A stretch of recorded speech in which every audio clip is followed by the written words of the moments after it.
They good? Darling? Oh, yeah. Yeah? Oh, yeah. Okay. Justin? You killed it on these. Pretty good? Oh, yeah. No, I did? Okay. All right.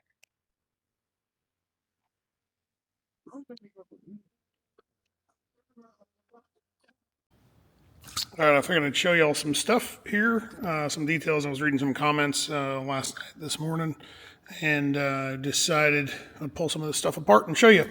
So, the ECU connectors. So this is a 3D printed mock-up ECU, and this is our Dominator ECU. It's Holly Dominator. It has 6 connectors on it. So when this is all in the car, all these will be booted and pointed the same direction. I mean, you'll see here soon enough.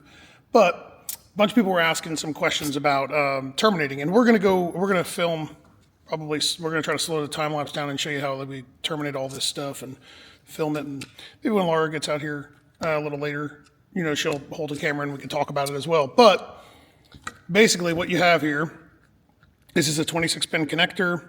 It's not fully populated, but the majority of it is. And these are called service loops. So kind of hard to see, but all it is a little loop of wire, or the same wire, wrapped around this. These are called service loop tools, but it's really like a metal skewer for like a kebab or something, But you just twist the wire around it, and you work from whichever way you prefer. Once you do that, these take a little bit of time to figure out how you actually want to do them. But then you wrap it with a little bit of Kapton tape, and then these back shells, which is this. Sorry, one hand here. These back shells here, these slide on to the back of the connector. Come on, honey. There we go. So they slide onto the back of the connector, and then the boot clicks onto the back shell. And then what you do is there's a little slot right there. It'll hold a zip tie. So you run a real small zip tie through there, and now they don't pull apart. So there's another option of booting connectors, and they're shrink boots. The issue with the shrink boot is that you cannot remove them. You have to cut them off. And a lot of times it's not a necessity for the application. So these boots work pretty well.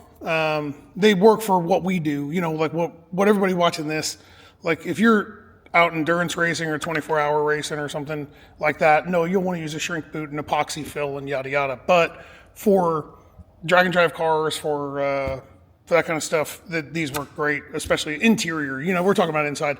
A lot of cars we don't even wind up using them because it's just not really advantageous for the customer to use them because they are costly. These boots I think are like $15 or $16 a piece. The back shells are right around the same dollar amount as well. So you're talking about $30 a connector just for a boot and a back shell, plus the added time to deal with it. So now these, on the other hand, these are shrink boots on the back of a bulkhead connector, and we're gonna again we'll time lapse and video this going together. We've got plenty of these to do, but Daniel did this one, knocked it out of the park. So this was actually his first one that he's ever done. So it looks great. So, all right, let's get back to work.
Yeah. See how it looks. Yeah, hook up the time lapse so they can watch this, you know, going in. Okay. So, all right. Thank you.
Sock game, strong as always. What do we got today? Are those Reese's These cups? Reese's with the pink bottoms.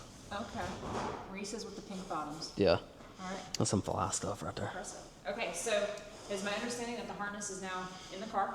Yeah, so we're completed in the car. Everything's plugged in and pretty much ready to go. So we got our smart wire right here with the nice boots coming out of it. Justin laid that panel out and the panel just looks awesome. So we have our smart wire with the boots right there, our injector relay, our solid state for our trans brake, this DTM connector, which will be for the profiler. Oh yeah, those are in the car. Yep, we mounted. We have a profiler. Do we have a VPS in here? Yeah, the VPS is right behind you there by the fire bottles. Oh, okay. So the VPS is back there, and those have to go horizontal They do. with the bars. So we mounted it back there. That just seemed to be the best place to mount it, kind of inconspicuous. And we mounted our can hub right there just for, I mean, easy access to everything, really. So mounted behind the smart wire. Everything on that panel should be mounted now. There shouldn't be anything else that has to go on there. And if you come up here to our Dominator there, this is what it looks all laid out. I mean, that's completed. That will be pretty much everything in there. It is everything in there besides the power.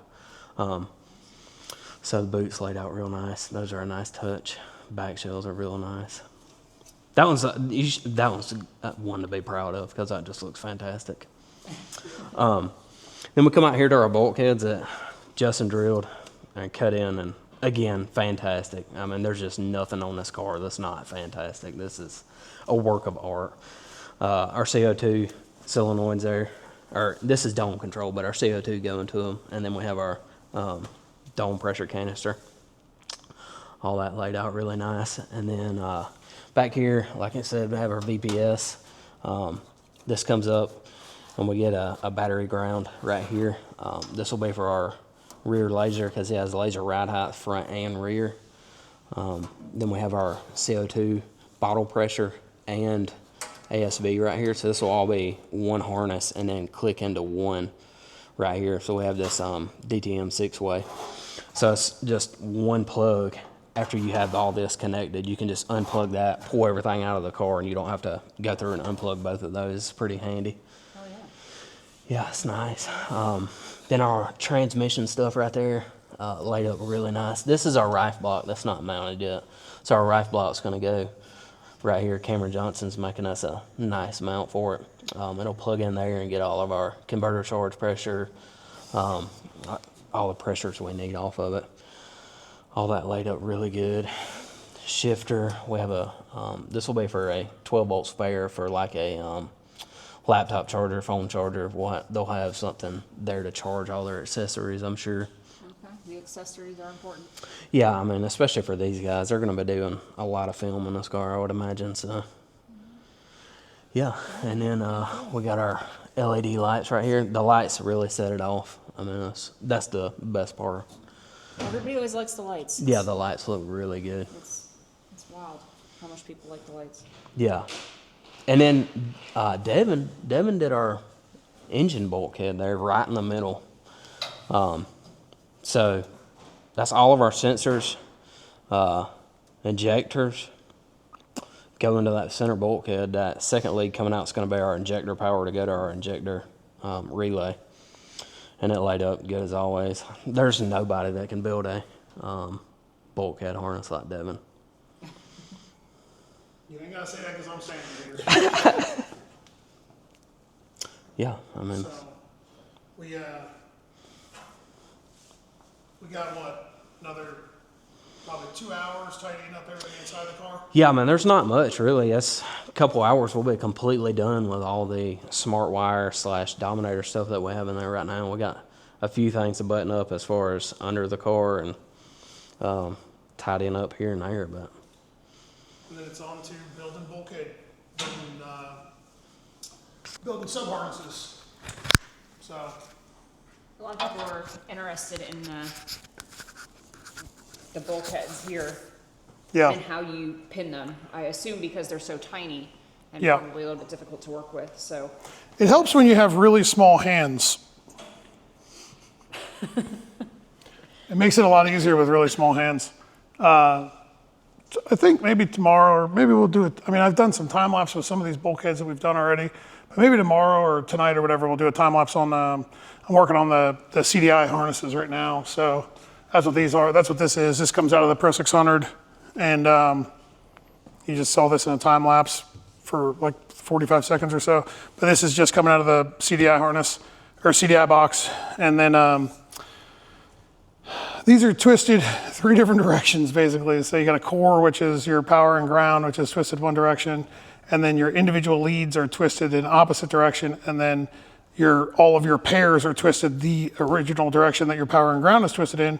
So it helps to cancel any type of inductive noise. So anyway, it comes out here, power and ground hooks up right here, runs up a little ways, goes to one bulkhead, and then goes to another bulkhead. So about to loom this thing and then seal it up, terminate it to these bulkheads right here. little guy. These little guys, yeah. So this is an 8-way.